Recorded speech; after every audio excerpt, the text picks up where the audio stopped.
اللہ اللہ اللہ اللہ اللہ۔ السلام علیکم ورحمۃ اللہ وبرکاتہ۔ وعلیکم السلام ورحمۃ اللہ وبرکاتہ۔ ان الحمد للہ نحمده ونستعینه ونستغفره ونعوذ باللہ من شرور انفسنا ومن سیئات اعمالنا، من يهده الله فلا مضل له ومن يضلل فلا هادي له، واشهد ان لا اله الا الله وحده لا شريك له، واشهد ان محمدا عبده ورسوله، اما بعد فان خير الحديث كتاب الله، وخير الهدي هدي محمد صلى الله عليه وسلم، وشر الأمور محدثاتها، وكل محدثة بدعة، وكل بدعة ضلالة، وكل ضلالة في النار۔ محترم حاضرین، سامعین و سامعات، ناظرین و ناظرات، کتاب التوحید کے اس درس میں آپ تمام حضرات کا خیر مقدم ہے۔ اللہ رب العالمین میرے اور آپ کے مل بیٹھنے کو قبول فرمائے، علم دین، علم نافع سیکھنے، اس کے مطابق عمل کرنے، اس کی دعوت عام کرنے اور اس راستے میں آنے والی مصیبتوں کے اوپر اللہ رب العالمین ہمیں اور آپ کو صبر کی توفیق نصیب فرمائے۔ محترم حاضرین، خوف کے تعلق سے یہ باب اپنے انتہا کو پہنچنے کو تیار ہے، لہذا اس میں جو احادیث اور قرآنی آیات شیخ الاسلام محمد بن عبد الوہاب رحمۃ اللہ علیہ نے ذکر کیے تھے، اس کی مکمل تشریح آپ کے سامنے ہو چکی ہے۔ اب میرے خیال سے صرف مسائل اس میں باقی ہیں، کوئی آدمی اس کے مسائل کو پڑھے تاکہ اس میں جو فوائد ہمارے اور آپ کے لیے ہے وہ اللہ کے فضل سے واضح ہو سکے۔ ہاں، بسم اللہ۔ الحمد للہ وحدہ والصلاۃ والسلام علی من لا نبی بعدہ، فاعوذ باللہ من الشیطان الرجیم، بسم اللہ الرحمن الرحیم۔ مسائل نمبر 1، سورہ آل عمران کی آیت کی تفسیر جس میں اللہ تعالیٰ ہی سے ڈرنے کی ترغیب ہے۔ ہاں، سورہ آل عمران کی آیت کی تفسیر، انما ذالکم الشیطان یخوف اولیاءہ فلا تخافوہم وخافونی ان کنتم مؤمنین، یہ آیت کریمہ جو آپ کے سامنے گزر چکی ہے، سورہ آل عمران کی آیت نمبر 175، 175 نمبر کی آیت ہے۔ یہ آیت دلالت کرتی ہے کہ اللہ رب العالمین سے ڈرنا، اللہ تعالیٰ سے خوف کھانا، یہ ایمان ہے، اور ایمان میں کے لیے یہ شرط ہے کہ آدمی صرف اللہ رب العالمین سے ڈرے۔ اور یہ اس آیت میں یہ بھی پتہ چلتا ہے کہ خوف کچھ ایسے ہیں جس کا اللہ نے حکم دیا ہے، اور خوف کے کچھ اقسام ایسے ہیں جس سے اللہ اور اس کے رسول نے ہم کو اور آپ کو منع فرمایا ہے۔ وہ خوف جس سے اللہ اور اس کے رسول نے ہم سے منع فرمایا ہے، اس کی 2 قسم ہے۔ ایک خوف سر، ایسا خوف جو آدمی غائبانہ طور پر کسی سے ڈرے، اور اگر یہ مخلوق سے خوف سر ہے کسی بندے کو تو اس کا ایمان اس سے ٹوٹ جاتا ہے، اس کا ایمان ختم ہو جاتا ہے۔ خوف سر اگر کوئی شخص مخلوق سے رکھے، کیونکہ اس کی وضاحت آپ کے سامنے ہو چکی ہے کہ یہاں کوئی تیسرا معاملہ نہیں ہے خوف سر میں، یا تو ایمان یا کفر۔ اگر آپ اللہ رب العالمین سے ڈرتے ہیں غائبانہ طور پر تو یہ آپ ایماندار ہیں، اور اگر اللہ رب العالمین سے غائبانہ طور پر بھی ڈرتے ہیں اور اللہ کے علاوہ کسی جن سے بھی ڈرتے ہیں، کسی بابا سے بھی ڈرتے ہیں، کسی اور شخص سے ڈرتے ہیں کہ وہ ہم کو نقصان پہنچا دے گا، وہ ہم کو نفع دے دے گا، یا وہ ہم سے نفع ختم کر دے گا، یہ خوف ہے، تو ایسے آدمی کا ایمان ٹوٹ جاتا ہے، ایمان باقی نہیں رہتا۔ اور اسی طریقے سے وہ خوف جس سے اللہ اور اس کے رسول نے منع کیا اور ہم کو اور آپ کو روکا ہے، وہ خوف کہ جس خوف سے آدمی کسی واجب کام کو ترک کر دے، یعنی مخلوق سے اس طرح سے ڈرے کہ مخلوق کو خوش کرنے کے لیے واجب کام کو چھوڑ دے یا حرام کام کو کرے، تو اس سے ایمان ٹوٹتا تو نہیں ہے، ایمان کی مکمل طور پہ نفی تو نہیں کی جائے گی، لیکن اس شخص کے ایمان میں زبردست کمی واقع ہوگی۔ سمجھ رہے ہیں؟ اگر خوف سر ہے کسی مخلوق سے تو اس کا ایمان ختم ہو جائے گا، اور کسی مخلوق سے اگر بندہ اس طرح سے ڈر رہا ہے کہ کسی واجب کام کو ترک کر دے رہا ہے، حرام کام کو کر رہا ہے، تو یہ ایسا کرنا حرام ہے اور اس کے ایمان کے اندر کمی کا باعث ہے، اس کے ایمان میں کمی واقع ہوگی۔ چلیں، یہ سورہ آل عمران کی آیت کی تفسیر میں آپ کے سامنے اس کی وضاحت ہو چکی ہے۔ نمبر 2، سورہ توبہ کی آیت کی تفسیر، جس میں اللہ تعالیٰ کی مساجد آباد کرنے والوں کی صفات ذکر کی گئی ہیں۔ بالکل، انما یعمر مساجد اللہ من آمن باللہ والیوم الاخر واقام الصلاۃ وآت الزکاۃ ولم یخش الا اللہ، جس میں یہ کہا گیا، یہی ولم یخش الا اللہ جو ہے، یہی محل شاہد ہے کہ ان لوگوں کا خوف جو لوگ مساجد آباد کرتے ہیں، نماز قائم کرتے ہیں، زکوٰۃ دیتے ہیں اور اللہ رب العالمین کے علاوہ کسی سے نہیں ڈرتے، یعنی ان کا خوف صرف اللہ رب العالمین سے ہوتا ہے، دوسرا کسی سے نہیں ڈرتے۔ یہ گفتگو آپ کے سامنے گزر چکی ہے۔ چلیں، نمبر 3، سورۃ العنکبوت کی آیت کی تفسیر، جس میں اللہ پر کمزور ایمان والوں کا تذکرہ ہوا ہے۔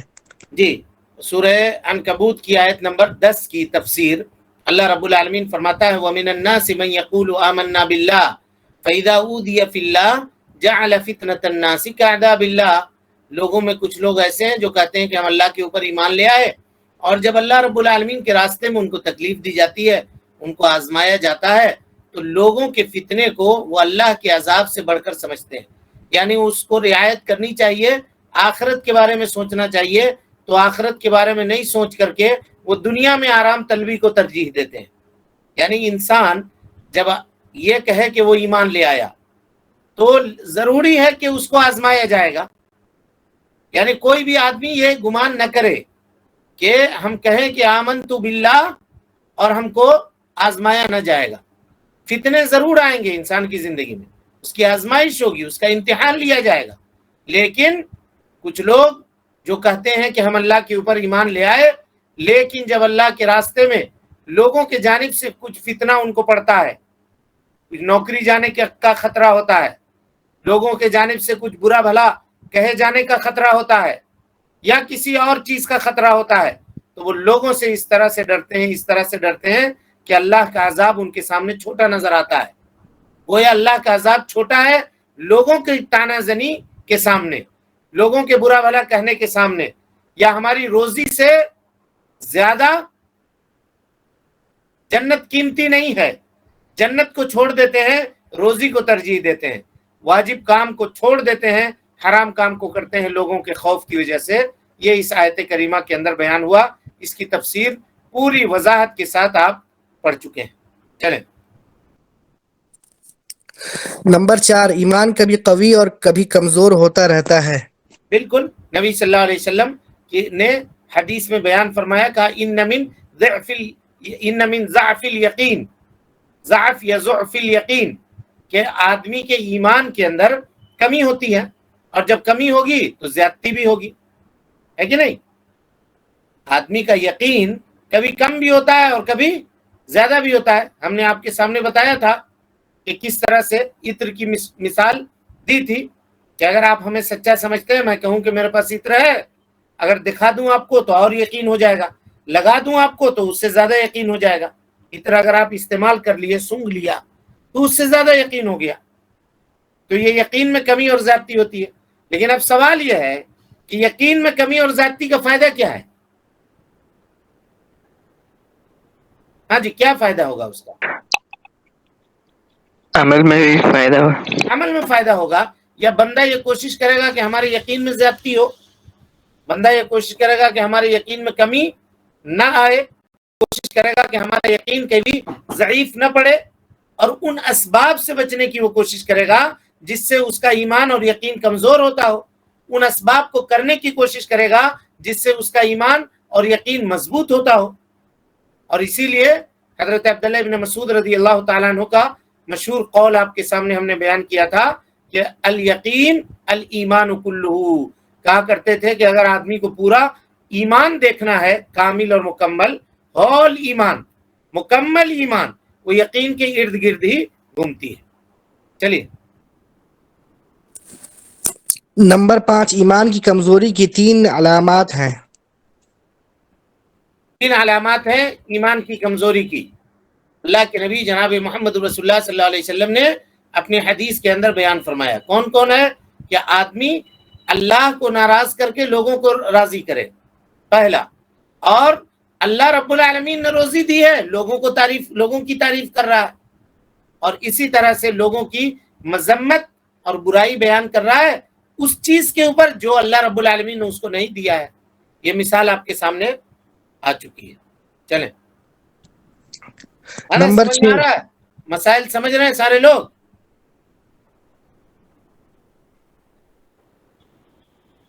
ہاں جی، باب کے اندر اس پہ پورے خلاصہ گفتگو ہم کر چکے ہیں، الحمدللہ۔ چلیے، نمبر 6 صرف اللہ تعالیٰ سے ڈرنا فرائض دین میں سے ایک فریضہ ہے۔ بالکل جیسا کہ دلائل آپ کے سامنے گزر چکے ہیں، قرآن کے دلائل، حدیث کے دلائل، کہ باب کے اندر جتنے بھی دلیل گزرے ہیں اس کا خلاصہ مصنف رحمت اللہ علیہ نے یہ چھٹے مسئلے کے اندر بیان فرما دیا۔ کہا کہ اللہ رب العالمین سے خالص ڈرنا، خالص اللہ سے ڈرنا، یعنی تمام مخلوقات کی محبت کو ترک کر کے، چھوڑ کے، صرف اور صرف پیور اللہ رب العالمین سے ڈرنا، یہ ایمان کی کیا ہے؟ کیا ہے جی؟ مسئلہ پڑھیے۔ صرف اللہ سے ڈرنا فرائض میں، دین کے فرائض میں سے آدمی کے اوپر ایک فرض فریضہ ہے، ہے۔ واجب ہے کہ وہ صرف اللہ رب العالمین سے ڈرے۔ چلیے، نمبر 7 صرف اللہ تعالیٰ کا خوف، ڈر اور خشیت رکھنے والے کی فضیلت اور ثواب واضح ہوئے۔ بالکل، جو ثواب اور فضیلت اس کو حاصل ہوتی ہے، جو آدمی صرف اللہ رب العالمین سے ڈرتا ہے، اس کے خشیت اور خوف کو اپنے دل کے اندر جگہ دیتا ہے، تو اس کا ثواب کیا ہے کہ اللہ رب العالمین اس سے راضی ہوتا ہے اور لوگوں کو اس سے راضی کر دیتا ہے، اور ان لوگوں کو اس سے راضی کر دیتا ہے جن کا راضی ہونا اس کے لیے خیر ہوتا ہے۔ اور اسی طریقے سے جی، جو اس دنیا کے اندر اللہ تعالی سے جتنا ڈرنے والا ہوگا وہ قیامت کے دن اتنا نہیں ڈر ہوگا، اللہ تعالیٰ اس کو مامون رکھے گا، اس لیے کہ اللہ رب العالمین کسی بندے کے دل میں دو خوف کو اکٹھا نہیں کرتا ہے، دو خوف کو اکٹھا نہیں کرتا ہے۔ جو دنیا کے اندر اللہ سے ڈر گیا وہ یوم آخرت میں کے خوف سے محفوظ رہے گا۔ اگر کوئی آدمی یہ چاہتا ہے کہ یوم الفزع الاکبر، قیامت کے دن کے خوف سے محفوظ رہے، اس دن جس دن انسان کے ہوش اور عقل اڑ جائیں گے، ان زلزلۃ الساعۃ شیء عظیم یوم ترونها تذهل كل مرضعۃ عما ارضعت وتضع كل ذات حمل حملها وترى الناس سکارى وما هم بسکارى، جس دن خوف اور ڈر کا عالم یہ ہوگا کہ آدمی عقل اور صحیح دماغ میں نہیں ہوگا، پاگل ہو جائے گا۔ اس دن اگر کوئی آدمی چاہتا ہے کہ اللہ رب العالمین کے خوف سے محفوظ رہے تو اس کو چاہیے کہ دنیا کے اندر وہ اللہ تعالیٰ سے ڈرے، اور اگر یہاں اللہ سے نہیں ڈرتا ہے تو اس دن کا خوف سے وہ بچ نہیں پائے گا، جس کو یوم الفزع الاکبر کہا جاتا ہے، اس دن اس کو ڈرنا پڑے گا۔ اگر کوئی آدمی یہ چاہتا ہے کہ قیامت کے فزع سے، قیامت کے گھبراہٹ سے، قیامت کے خوف سے محفوظ رہے تو اس کو چاہیے کہ وہ آج اللہ رب العالمین سے ڈرے۔ آج سے مراد دنیا کی اس زندگی میں اللہ رب العالمین سے ڈرنے والا ہو۔ چلیں، نمبر 8 اور جو شخص صرف اللہ سے نہ ڈرے بلکہ اس کے علاوہ غیر سے بھی ڈرے، اس کی سزا کا بیان ہوا ہے۔ اس کی سزا کیا ہے؟ اس کی سزا یہ ہے کہ اگر یہ خوف جس کو وہ ترک کر رہا ہے وہ خوف سر ہے تو اس کا ایمان چلا جائے گا، اس کا ایمان باطل ہو جائے گا۔ اور اگر اس کا یہ خوف یعنی مخلوق سے وہ جو خوف کھا رہا ہے وہ اس کو واجب کام چھوڑنے اور حرام کام چھوڑنے کے اوپر ابھار رہی ہے تو یہ اس کے ایمان کے اندر کمی ہے، یہ اس کے عقوبت ہے جو اللہ رب العالمین نے بیان فرمایا۔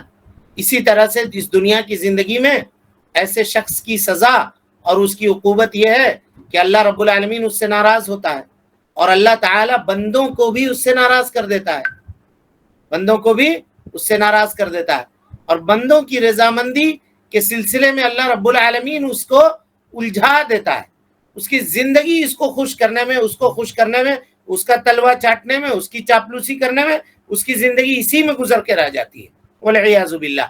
اللہ رب العالمین ہم کو اور آپ کو اس طرح کے فتنے سے محفوظ رکھے۔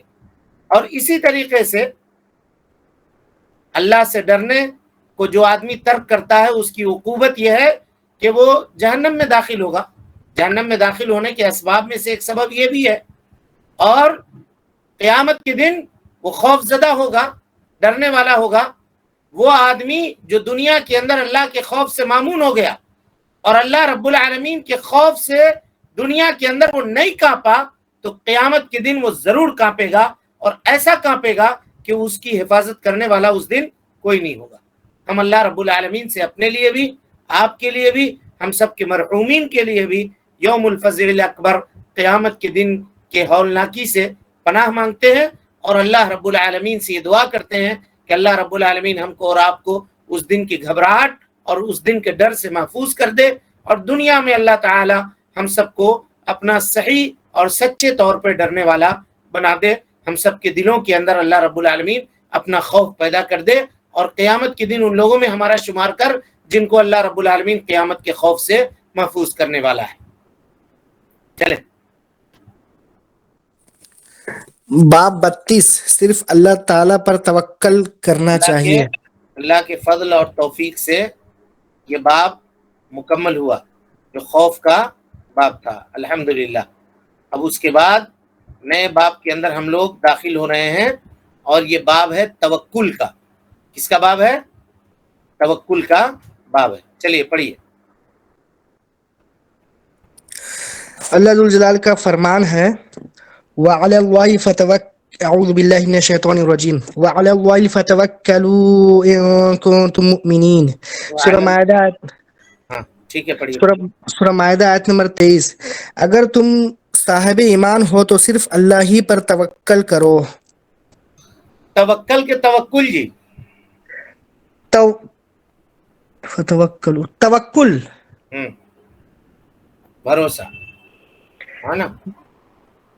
تو جیسا کہ ہم نے، یا ہماری عادت ہے کہ ہم باب کے شروع میں اس کے مقدمے کے طور پر چند باتوں کا تذکرہ کرتے ہیں، جس سے باب کا خلاصہ اور اس کا ایک مطلب احاطہ ہم لوگوں کے ذہن کے اندر ہو جاتا ہے۔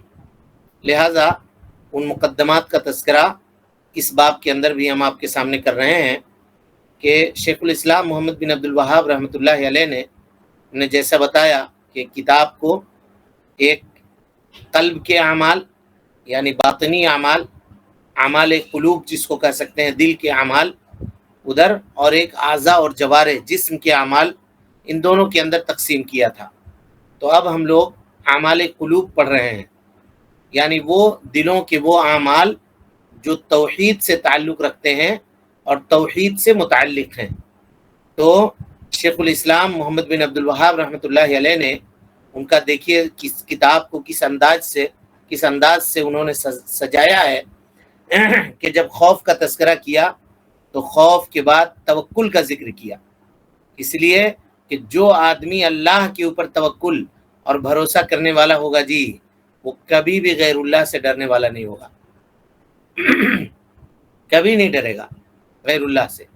اور جتنا بھروسہ آدمی کے دل کے اندر اللہ رب العالمین کے اوپر مضبوط ہوگا، جس قدر بھروسہ، اس قدر اس کا تعلق، قلبی تعلق غیر اللہ سے کمزور ہوگا، ہے نا۔ غیر اللہ سے اس قدر اس کا قلبی تعلق کمزور ہوگا، کیونکہ اللہ رب العالمین کے پاس کس بات کی کمی ہے کہ وہ پھر دوسروں کے سامنے جائے گا۔ سارا چیز، ہر معاملہ اللہ رب العالمین عطا کرنے کے اوپر قادر ہے، اور اللہ رب العالمین دیتا ہے۔ سمجھ میں آ رہی بات؟ اسی کو اللہ رب العالمین نے قرآن مجید کے اندر بیان فرمایا کہ الذین قال لهم الناس ان الناس قد جمعوا لكم فاخشوهم فزادهم ایمانا وقالوا حسبنا اللہ ونعم الوکیل۔ سورہ آل عمران کی یہ روایت ہے، آیت ہے، سورہ آل عمران کی آیت نمبر 173 173 نمبر کی یہ آیت ہے سورہ آل عمران کی۔ الذین قال لهم الناس، جب لوگ یہ کہتے ہیں کہ لوگ تمہارے لیے جمع ہو رہے ہیں، غزوہ احد کی بات ہے، جب لوگ چلے گئے، مشرکین نکل گئے جب، تو لوگ خوف دلا رہے تھے اللہ کے نبی صلی اللہ علیہ وسلم کو کہ ابھی وہ لوگ گئے نہیں ہیں، وہ لوگ اکٹھا ہو رہے ہیں، ایک جگہ جمع ہو رہے ہیں، اور جمع ہونے کے بعد پھر سے مدینہ کے اوپر حملہ کریں گے۔ تو اب کمزور یقین والا کوئی آدمی ہوتا تو ڈر جاتا، بھائی ہمارے 70 لوگ شہید ہوئے ہیں، بہت سارے لوگ زخمی ہیں، دن بھر ہم لوگ لڑائی کیے ہوئے ہیں، تھکے ہارے ہیں، ایک تو قلبی طور پہ بھی پریشان ہے، ذہنی طور پہ بھی پریشان ہے، جسمانی طور پہ بھی پریشان ہے، رشتہ داروں کے کھونے کا غم ہے، کسی کے والد شہید ہوئے ہیں، کسی کے چچا شہید ہوئے ہیں، کسی کے ماموں شہید ہوئے ہیں، وہ بیچارہ خود غم کے مارے نڈھال ہے۔ اب ایسے موقع پر کوئی آدمی آ کر کے یہ کہے کہ تم لوگ کچھ انتظام کرو، دشمن دوبارہ اکٹھا ہو رہا ہے اور وہ تمہارے سامنے آ کر کے پھر سے حملہ کرے گا۔ الذین قال لهم الناس، جن سے لوگوں نے کہا ان الناس قد جمعوا لکم، کہ لوگ تمہارے لیے اکٹھا ہو رہے ہیں، فخشوہم، تاکہ وہ ڈر جائیں، ان کو خوف دلائیں، فزادہم ایمانا، ان کے ایمان کے اندر یہ اضافہ ہو گیا، وقالو، اور ان لوگوں نے کیا کہا، حسبنا اللہ ونعم الوکیل، اللہ تعالی ہمارے لیے کافی ہے اور رب العالمین ہمارے لیے بہترین کارساز ہے۔ ڈرے نہیں، گھبرائے نہیں، بلکہ کہا کہ اللہ تعالی ہمارے لیے کارساز ہے۔ بتانا یہ چاہ رہے ہیں اس باب کو قائم کر کے کہ جو آدمی اللہ رب العالمین کے اوپر کامل اور مکمل توکل اور بھروسہ کرنے والا ہوگا جی، وہ سوال ہی نہیں ہے کہ دنیا میں کسی مخلوق سے وہ ڈر جائے، کبھی نہیں ڈرے گا۔ اس کی مثالیں دیکھیے تاکہ بات آپ کے سامنے واضح ہو۔ حضرت جابر بن عبداللہ رضی اللہ تعالیٰ عنہ سے روایت ہے، کہتے ہیں کہ وہ لوگ یعنی صحابہ کرام رضوان اللہ علیہم اجمعین نبی صلی اللہ علیہ وسلم کے ساتھ ایک غزوے میں نکلے۔ جب غزوے سے واپس آ رہے تھے، جنگ سے واپس آ رہے تھے، تو اللہ کے نبی جناب محمد رسول اللہ صلی اللہ علیہ وسلم نے دوپہر کے وقت ایک مقام کے اوپر پڑاؤ ڈالا، دیکھا کہ یہ یہاں پہ جگہ جو ہے یہ بہت درختوں والا ہے اور ادھر ادھر درخت ہیں، اس کے چھاؤں میں دوپہر کے وقت آرام کیا جا سکتا ہے۔ تو صحابہ کرام کے ساتھ اللہ کے نبی صلی اللہ علیہ وسلم بھی اتر گئے اور صحابہ کرام بھی اتر گئے، اور لوگ اپنا اپنا درخت ڈھونڈ کر کے ادھر ادھر اپنی اپنی جگہ لے کر کے آرام کرنے لگے، اور اللہ کے نبی جناب محمد رسول اللہ صلی اللہ علیہ وسلم بھی ایک درخت کے نیچے اتر کر کے، جو ببول کا درخت تھا اس کے نیچے اتر کر کے آپ آرام کرنے لگے، اور آپ تنہا آرام کر رہے تھے، اکیلے، آس پاس میں اگل بغل میں کوئی نہیں تھا۔ نبی صلی اللہ علیہ وسلم نے اپنے تلوار کو اس درخت سے لٹکا دیا اور سو گئے نیچے۔ حضرت جابر رضی اللہ تعالیٰ عنہ کہتے ہیں فنمنا نومتن، سو گئے ہم لوگ تھوڑی دیر، تو ہم نے اللہ کے نبی صلی اللہ علیہ وسلم کو دیکھا کہ آپ ہم سب کو پکار رہے ہیں، بلا رہے ہیں، آواز دے رہے ہیں۔ تو ہم لوگ گئے نبی صلی اللہ علیہ وسلم کے پاس، تو دیکھا کہ ایک دیہاتی آپ صلی اللہ علیہ وسلم کے پاس بیٹھا ہوا ہے۔ اللہ کے نبی صلی اللہ علیہ وسلم نے کہا کہ یہ وہ شخص ہے جس نے نیند کی حالت میں میری تلوار اٹھا لی اور میرے اوپر وہ تلوار سونت کر کے کھڑا ہو گیا، یعنی اس نے تلوار سونت لی اور میرے سرہانے کے اوپر کھڑا ہو گیا۔ استيقظت، میں بیدار ہوا اس حال میں کہ تلوار، ننگی تلوار اس کے ہاتھ میں تھی، وہ ایک دم چلانے کے لیے تیار اور ریڈی تھا۔ اسی اثنا میں، اسی وقت میں میری آنکھ کھل گئی۔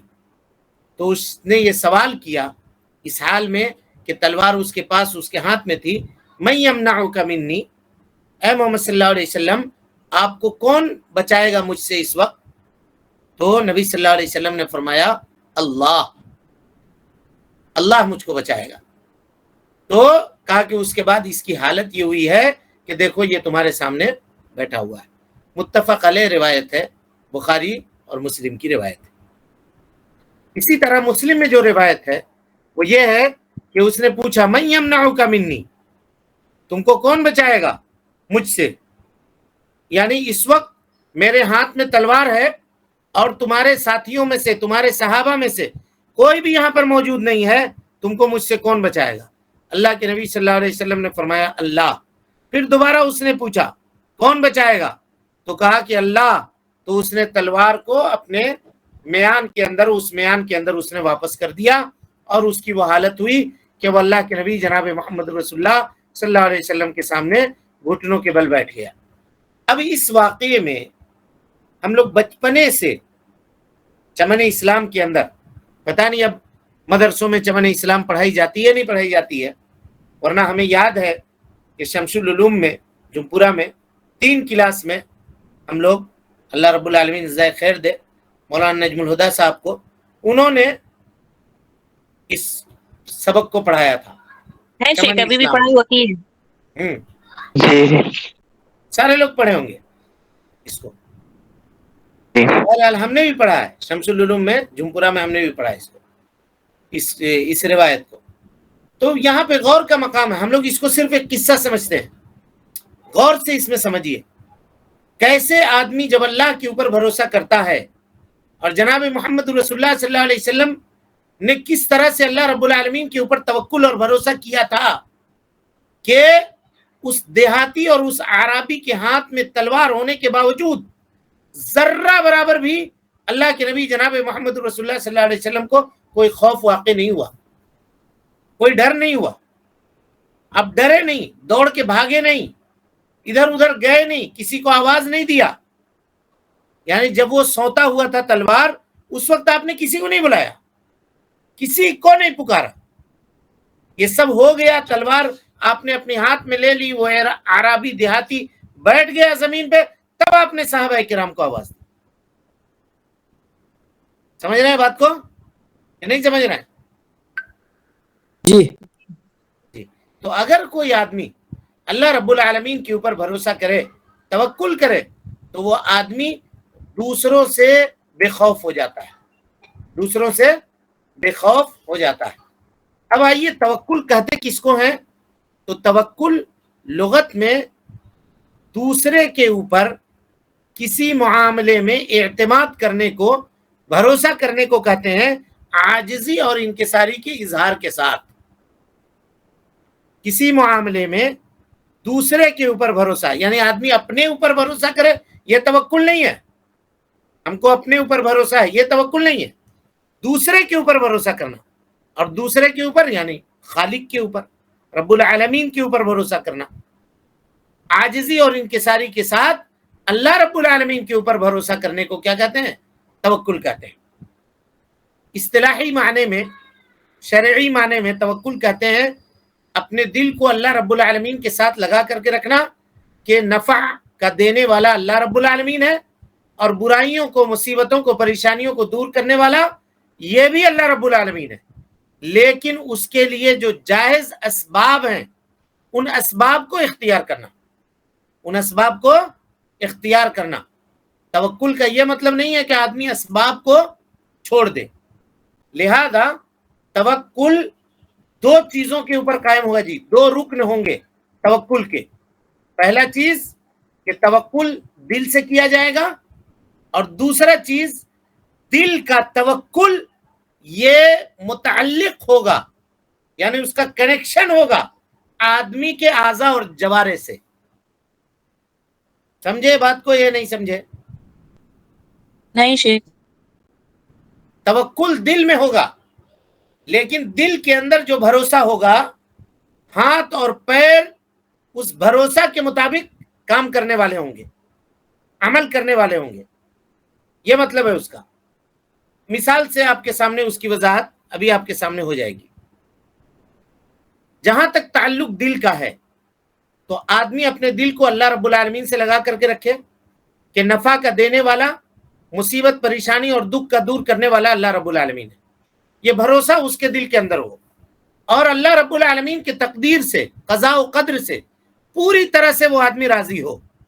اللہ تعالیٰ کی قدرت کے اوپر یقین ہو، اور اللہ تعالیٰ کے قضاء و قدر سے وہ آدمی راضی ہو. تو اس کا دل کیا ہوگا؟ اللہ رب العالمین سے لگا ہوا ہوگا، چاہے وہ کوئی نفع چاہتا ہو تب بھی، چاہے کسی مصیبت کو دور کرنا چاہتا ہو تب بھی. یہ دل کی کیفیت ہوئی. اب جوارح کی، یعنی ہاتھ اور پیر کی کیفیت کا توکل میں کیا دخل ہے؟ تو توکل اس چیز سے نہیں روکتا ہے انسان کو کہ انسان مشروع اور جائز کام جو توکل کے لیے ضروری ہے اس کو چھوڑے، چاہے وہ چھوٹا ہو یا بڑا ہو، چاہے وہ کام چھوٹا ہو یا بڑا ہو۔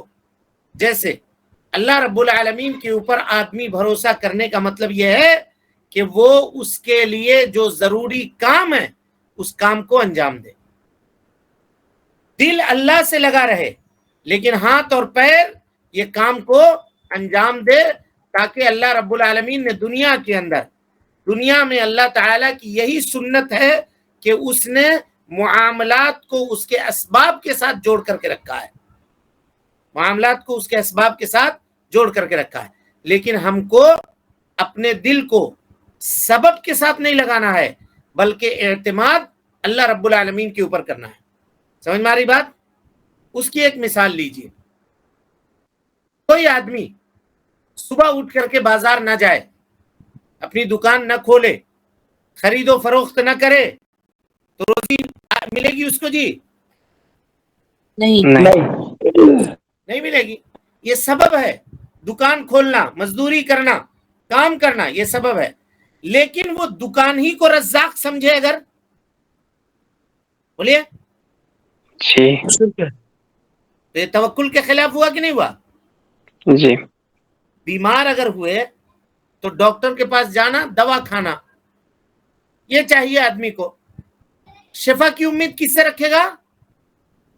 اللہ سے۔ اللہ سے۔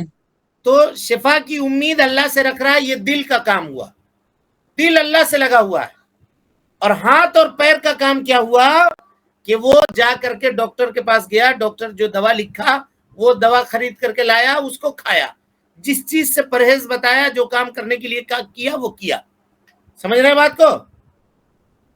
تو دونوں کا عمل ہے، یہ دونوں رکن ہے، کسی ایک کو بھی چھوڑیے گا تو توکل مکمل نہیں ہوگا۔ اور دنیا کے اندر یہ اللہ رب العالمین کی سنت رہی ہے جی۔ کسان کو آپ دیکھیے، صبح اٹھتا ہے بیچارہ، اپنے کھیت کی طرف جاتا ہے صبح سویرے، جب کھیتی کا موسم آتا ہے کھیت میں ہل چلاتا ہے، دانہ ڈالتا ہے، اس میں کھاد ڈالتا ہے، موقع سے اس میں سینچائی کرتا ہے اگر بارش نہیں ہو رہی ہے تو، اور پھر اس کے بعد اس کو روزی ملے گی، دانہ نکلے گا، گیہوں چاول اس کو ملے گا، وہ اس کے اوپر یقین اور بھروسہ کس پر رکھتا ہے؟ اللہ رب العالمین کے اوپر رکھتا ہے، کیونکہ اللہ تعالیٰ کی یہی سنت ہے۔ اس کی ایک مثال لیجئے، جی حضرت مریم علیہ السلام جب حضرت عیسیٰ علیہ السلام سے حاملہ ہوئی، یعنی جب حضرت عیسیٰ علیہ السلام پیٹ میں تھے حضرت مریم کے، تو اللہ تعالیٰ نے ان کو حکم دیا، کہا کہ فلاں درخت کے پاس جاؤ، کھجور کے درخت کے پاس، اور کیا کہا؟ وَهُزِّي إِلَيْكِ بِجِذْعِ النَّخْلَةِ تُسَاقِطْ عَلَيْكِ رُطَبًا جَنِيًّا، درخت کے نیچے جا کے بیٹھ جا، اگر بیٹھ جاتی وہ تو اللہ تعالیٰ کھجور گرانے پر قادر تھا، ہوا چلا کے کھجور گرا سکتا تھا اللہ تعالیٰ نے، لیکن اللہ نے ایسا نہیں کیا۔ کیا کہا کہ اس درخت کو مارو، اس کو ہلاؤ، درخت کو ہلاؤ۔ تو ہلانے سے کیا ہوا؟ اللہ تعالیٰ حضرت مریم کے پاس رطب کھجور یعنی تر کھجور، ایسا کھجور جو آدھا کچا اور آدھا پکا ہے، وہ کھجور اللہ رب العالمین اس کے سامنے گرائے گا ان کے کھانے کے لیے۔ سمجھ میں آ رہی بات؟ کس طرح سے اللہ رب العالمین نے دنیاوی معاملات کو اسباب کے ساتھ جوڑ کر کے رکھا ہے۔ بغیر کھجور کے درخت ہلائے ہوئے حضرت مریم کے اوپر کھجور نہیں گرا۔ اسی طرح سے حضرت ایوب جب بیمار ہوئے، گاؤں والوں نے، بستی والوں نے نکال دیا، پریشان ہوئے، تو 18 سال تک، سوچئے 18 سال تک بیماری میں رہے، اور اس کے بعد ان کی دعا قبول ہوئی۔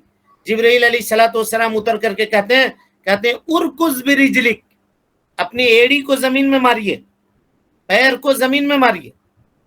اور کہا محدثین مفسرین نے لکھا ہے کہ جسم کا کوئی عضو ایسا نہیں تھا جہاں زخم نہ ہو، سوائے زبان کے اور سوائے دل کے، باقی پورے جسم میں زخم تھا۔ باوجود زخمی انسان کو اللہ رب العالمین نے یہ حکم دیا کہ اپنی وہی زخمی ایڑی، وہی زخم سے بھرا ہوا ایڑی زمین پہ ماریے، پیر ماری ہے زمین کے اوپر تو اللہ رب العالمین نہر جاری کرے گا. اللہ رب العالمین اس بات پر قادر تھا کہ بغیر پیر مارے زمین سے پانی جاری کر دیتا, نکال دیتا, لیکن اللہ رب العالمین نے پیر مارنے کا حکم دیا. پتہ یہ چلا کہ اللہ تعالیٰ نے دنیا کے اندر چیزوں کو اسباب سے مرتبط کر کے رکھا ہے, لیکن توکل کا یہ مطلب ہرگز نہیں ہے کہ آدمی اسباب کو چھوڑ دے اور اللہ رب العالمین کے اوپر توکل رکھے. جناب محمد رسول اللہ صلی اللہ علیہ وسلم سید المتوکلین ہیں اور آپ اسباب کو اختیار کیا کرتے تھے. اب اس کے بعد وقت چونکہ زیادہ ہوا, اب وضاحت مزید انشاءاللہ العزیز پھر کل کے درس میں آپ کے سامنے کی جائے گی. یہ بھی اہم باب ہے اور اس میں بہت سارے لوگ غلطی کرتے ہیں. یہ باب تھوڑا سا قضاء و قدر سے بھی ریلیٹڈ ہے جی, قضاء و قدر سے بھی یہ باب تھوڑا ریلیٹڈ ہے. انشاءاللہ جیسے اس بات آپ کے سامنے آئے گی جستا جستا تو اس کی وضاحت اور تفصیل آپ کے سامنے کی جائے گی. رب العالمین سے دعا ہے کہ اللہ تعالی ہمیں اور آپ کو حسن عمل کی توفیق دے. اللہ رب العالمین ہم سب کی اصلاح فرمائے, نیکیوں کو قبول کرے, سیئات سے درگزر فرمائے, جب تک زندہ رکھے دین اسلام پہ زندہ رکھے اور جب اٹھائے ایمان پہ اٹھائے. آمین وآخر دعوانا ان الحمدللہ رب العالمین. والسلام علیکم ورحمۃ اللہ وبرکاتہ. کوئی سوال ہے کسی کے پاس؟ چلیے لیٹ ہو گیا, کل لیں گے سوال پہ انشاءاللہ. السلام علیکم.